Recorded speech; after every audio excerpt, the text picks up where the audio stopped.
Assalamualaikum warahmatullahi wabarakatuh. Hamdan wa syukran lillah, salatan wa salamun ala ibni abdillah wa ala alihi wa sahbihi wa mawala wa ba'du. Alhamdulillah, pada kesempatan kali ini kita masih diberikan umur panjang, sehingga dengan adanya umur panjang tadi kita masih bisa melaksanakan aktivitas KBM, kegiatan belajar mengajar, walaupun dalam tempat yang berbeda. Karena melihat situasi pandemi yang mewabah seperti virus corona ini semakin hari semakin banyak, semakin meningkat. Jadi kita pembelajarannya harus secara daring atau dalam jaringan. Apa tujuannya? Yang pertama yaitu untuk memutus mata rantai virus COVID-19 atau virus corona.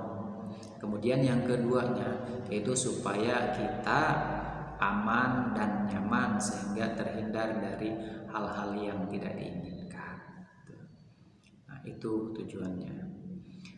Baiklah anak-anakku, sekarang kita akan belajar BTQ.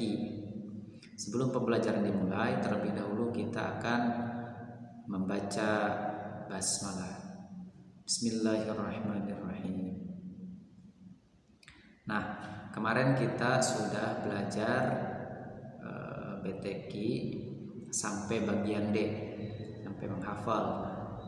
Dan sekarang kita melanjutkan yaitu bagian E, itu pesan-pesan pokok surah Al-Kafirun. Nah, surah Al-Kafirun, kisah surah Al-Kafirun yaitu diawali dari kekhawatiran orang-orang kafir terhadap Nabi Muhammad, karena semakin hari semakin berdakwah dengan kuat dan kencang, sehingga mereka khawatir orang-orang kafir semua akan masuk Islam. Nah, maka dari itu di antara para tokoh kafir Quraisy mendatangi beliau dan mengajukan permohonan atau permintaan. Nah, yang pertama mereka mengajukan seperti ini. Kata orang-orang kafir, wahai Muhammad, engkau jangan terus-terusan menghina Tuhan kami, seperti Lata, Uzza, Manat, itu Tuhan-Tuhan mereka, Tuhan-Tuhan orang kafir. Makanya itu salah satunya, yang pertama. Nah, kemudian yang keduanya yaitu setelah itu mereka mengajukan, kalau misalkan engkau tidak menghina Tuhan-Tuhan kami, maka engkau akan kami berikan. Yang pertama, kami berikan tahta, kemudian berikan wanita. Silahkan kau mau menjadi pimpinan kami, boleh. Kemudian engkau mau memilih wanita di antara keturunan kami atau di antara keluarga kami, tinggal pilih, bebas. Itu kata orang-orang atau tokoh kafir Quraisy. Kemudian yang kedua, engkau menyembah Tuhan-Tuhan kami selama setahun, dan kami pun akan menyembah Tuhan engkau. Nah, dengan dua pertanyaan tadi, maka Rasulullah Muhammad SAW beliau tidak langsung menjawab, tidak mengatakan iya ataupun tidak mengatakan tidak. Akan tetapi beliau memberitahukan bahwasannya saya tidak akan menjawab sekarang, karena saya akan meminta wahyu dari Allah Subhanahu wa Ta'ala, sehingga itu jawaban yang baik gitu. Karena kita menunggu wahyu, menunggu hal yang terbaik. Nah, sehingga beberapa saat kemudian Allah menurunkan surah Al-Kafirun. Nah, diturunkanlah surah Al-Kafirun dari ayat 1 sampai ayat 6, sehingga Kan disebutkan kata Allah, qul ya ayyuhal kafirun. Qul, katakanlah wahai Muhammad, ya ayyuhal kafirun, hai orang-orang yang kafir. La a'budu ma ta'budun. Aku tidak akan menyembah apa yang kamu sembah. Wala antum a'biduna ma a'bud. Dan kamu tidak akan menyembah apa yang aku sembah. Wala ana a'bidu ma abattum. Dan aku tidak pernah menyembah apa yang kamu sembah. Wala antum a'biduna ma a'bud. Dan kamu pun tidak akan menjadi penyembah apa yang aku sembah. Lakum dinukum waliyadin. Bagi kamu agamamu dan bagiku agamaku, atau untukmu agamamu dan untukku agamaku.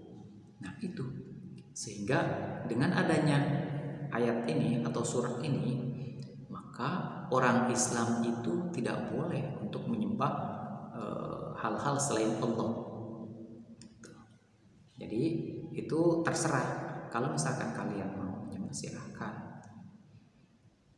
Sembahan kamu silahkan sembah, tapi aku akan menyembah sembahan aku. Jadi menolak secara halus. Kenapa mereka disebut kafir? Nah, karena mereka masih menutup diri, tidak mau membuka diri untuk menerima ajaran Nabi Muhammad. Makanya mereka disebut kafir. Kafir itu bahasa yang halus. Kalau misalkan jahil itu yang langsung to the point, agak kasar. Kalau jahil itu kan bodoh artinya, jadi kasar. Kalau kafir itu kan artinya menutup, sehingga itu bahasa yang halus.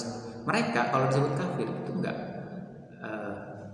marah, karena bahasa itu bahasa yang halus. Makanya Nabi Muhammad itu salah satu tauladan kita, sehingga kita harus mencontoh beliau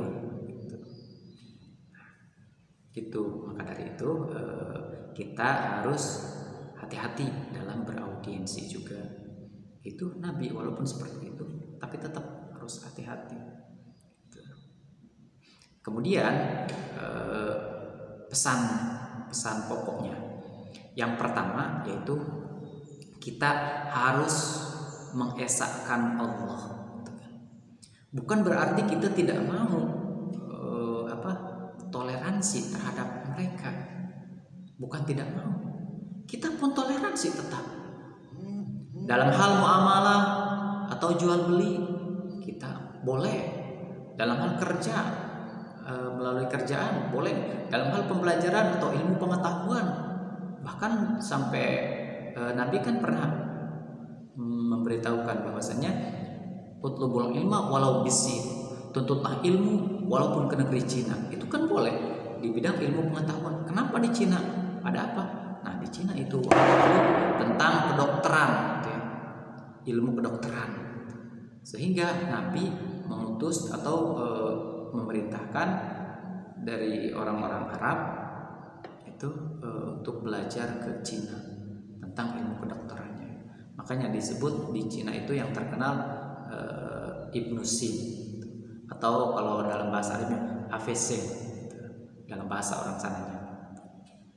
Jadi Ibnu Sina itu terkenal dengan ilmu kedokteran, sehingga dan Islam pun ada kan di Cina juga, walaupun minor tapi tetap ada, karena kan ada yang pernah belajar ke sana sekalian yang mengajarkan Islam juga gitu.